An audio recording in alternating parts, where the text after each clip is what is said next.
Hey musical architects, do you ever get stuck with your songs? You start all excited, but somewhere towards the middle of the project, you lose momentum and these songs stay unfinished on your hard drive and it's getting harder to finish them. Welcome to the club. I think it's just part of the creative process that we start doubting things when we hear them too much, or too often. So how can we get unstuck? How can we move forward and finish our projects? Especially with your own music, it's not that easy. But for that reason, I put something together I called the Song Evaluation Blueprint, a checklist that lets me determine where my weak areas are and what works in a song. With that in hand, I can more easily attack the song from the outside in, fix the big things and then go into the details and finish the project. Side note, I put it all together in a PDF file you can download and check it while you listen to your song that you try to finish. Let me show you how it works.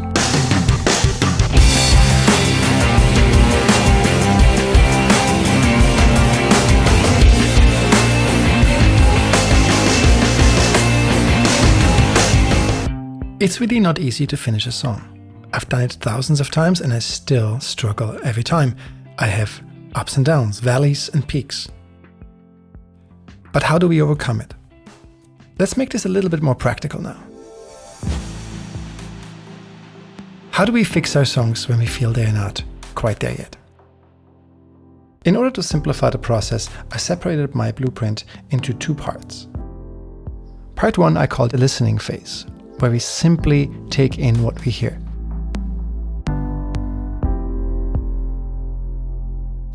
And then part two is going to be the plan, the action phase, where we fix and work with the notes we created in the listening phase. So how do we get started? Well, before you do anything, do nothing. First thing I recommend is give yourself a break. Because we want to come back with fresh ears and listen a little differently than the producers do. We want to listen like the audience first. They are not interested in how you came up with these sounds. But does the song work? Does it move them? Those bigger picture items. So we want to sit back and listen to it with the most fresh mind and ears we can possibly have. Next, I try to listen, not looking at the computer or the DAW, where all the parts are. That gets me focused on the details. I want to listen probably with closed eyes or in the car or somewhere else, on headphones, in nature. Somewhere where I'm not distracted by my mind, but really basically can feel the song, especially on the first two listens. On your first listen, try not to interrupt, but just feel the song, and then write down all the things you love or like about the song. In my experience, there's often something in the beginning of the creation of a song that really excites us. It could be a hook, a riff, a melody, a beat. And then as we work on it, we tend to lose it. So the point of the first listen with fresh ears is to reconnect with what got us excited in the very beginning of the song. And figuring out which elements are worth keeping, and then building on those. So listen and take notes. What do you love about it? Which parts are done? What's a unique element about this song? Does it move your body? What do we feel? And does it stimulate our minds? So on the next few listens, we're going to determine what doesn't work with our song. Are we going to start with the big items and then go towards the smaller items as you get used to the song and maybe a little bit more jaded? So on our second listen, I want to focus on the writing issues. What is not strong enough? What's not complete? What is missing when it comes to chords, melody, rhythm? Is the key right? Is the tempo right? And is the structure overall okay? And how about the lyrics? What's missing? What needs to be improved? Sometimes, of course, we can't find that missing puzzle piece, and at least we can write it down, and we know we have to come back and write those lyrics for the second verse. On third listen, I like to focus on performance. In writing, we were more focused on what we play. And in this part, performance, we're more interested in how we played it. Are the performances good enough? Is the lead vocal lacking emotion or is it pitchy? Are the guitars sloppy? Is the bass not tight with the drums? Or are the programmed instruments quantized wrongly? It's where these notes go and how they played. So listen one more time and make a list of anything that works and things that need to be re-recorded or improved. So now it's time to take a few more listens where we can be more detail focused. What production elements need work? What needs to be done on the arrangement?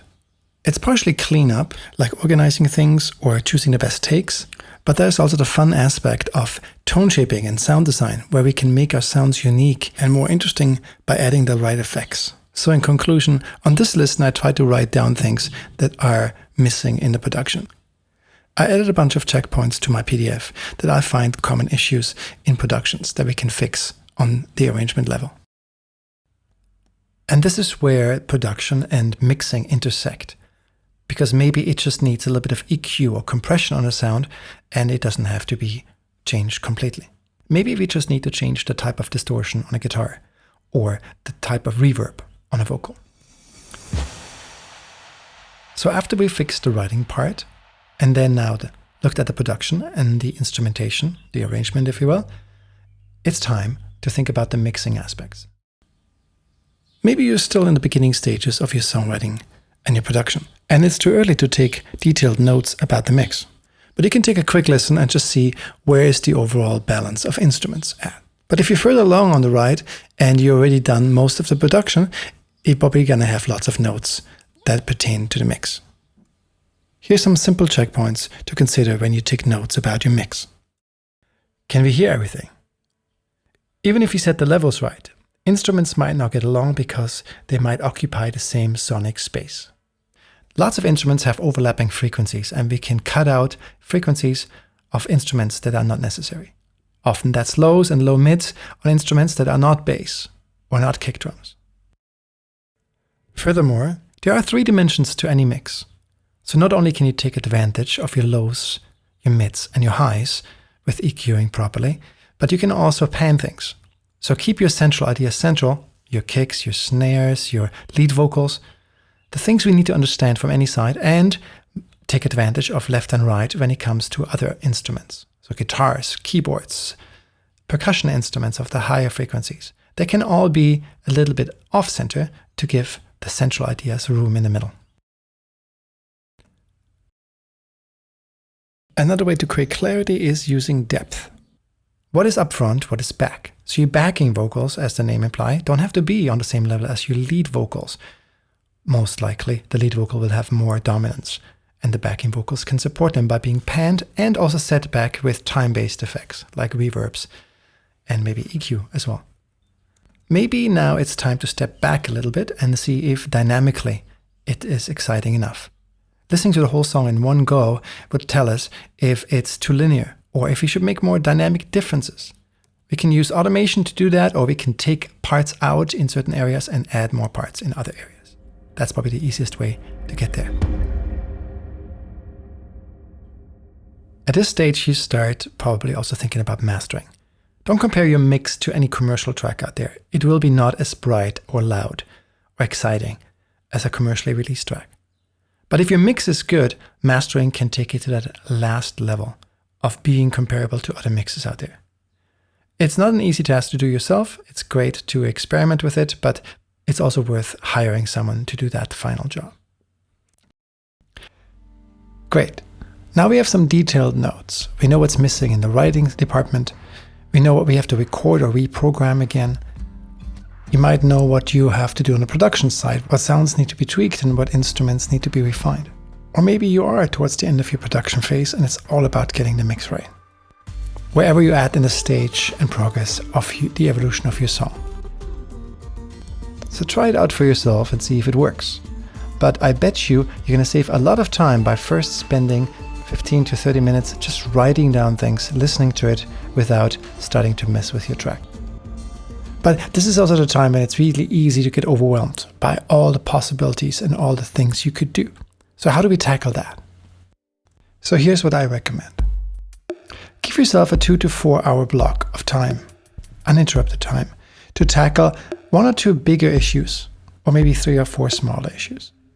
With bigger issues, I mean, you could say, I'm going to write and finish the lyrics. I'm going to record all the backing vocals. That's going to take some time, and it's better to just pick 1 or 2. If you have more time, you can do more, but we often want to do too much and don't get it done. If it's smaller issues, maybe you can do more. Say you want to tweak the kick drum, or you want to work on the vocal effects for the lead vocals. But don't overestimate and pick a few, and then if you do those well and have more time, then you can do more. The whole point is to be focused. And in a world of unlimited plugins and tracks, it's easy to lose that. So pick a few, go with that. If you have more time, do more. And finally, just a few tips. When you get lost, go back to your notes, pick one small thing and start with that. It's going to make you feel more accomplished, and that will create momentum to continue. When you get stuck, maybe you're working too long on the same area and you can't hear it anymore. We don't see the forest for all the trees, so we have to step away, listen to other music or no music at all, take a walk somewhere, go to nature, and you will have a more clear mind to reapproach the same topic. Also, don't let perfection kill your song. In my first rounds, I don't try to make it great. I just want to move forward and get an idea if it might work. If it's okay, I move on. If it's 70% there, good enough. Move on, come back and refine it. It's not different than any other work. Refining, sanding a table. We're going to go over it and over it until it gets smooth. But why spending all the time to get a perfect kick drum when we don't even know if that's going to be working in context of the song? So I created this little video to give you an overview, but it doesn't really fix the problems. To learn that, we have two choices. You can either learn about a topic, YouTube is great for that, or you can hire someone who knows. Learn from people who've done it before. So don't be shy to hire, outsource, and collaborate. This is a fast way to learning. So come and get the free PDF. Also watch my mini course where I'm going into a bit more detail about this very topic. And although YouTube is great, it is a bit difficult to find all the information you need to create a complete song with all the different topics. So I put a course together that covers writing, producing, and mixing a song from beginning to the very end. In any case, I hope to see you back here on YouTube for more free content. And I'll see you next time. Thank you so much for watching.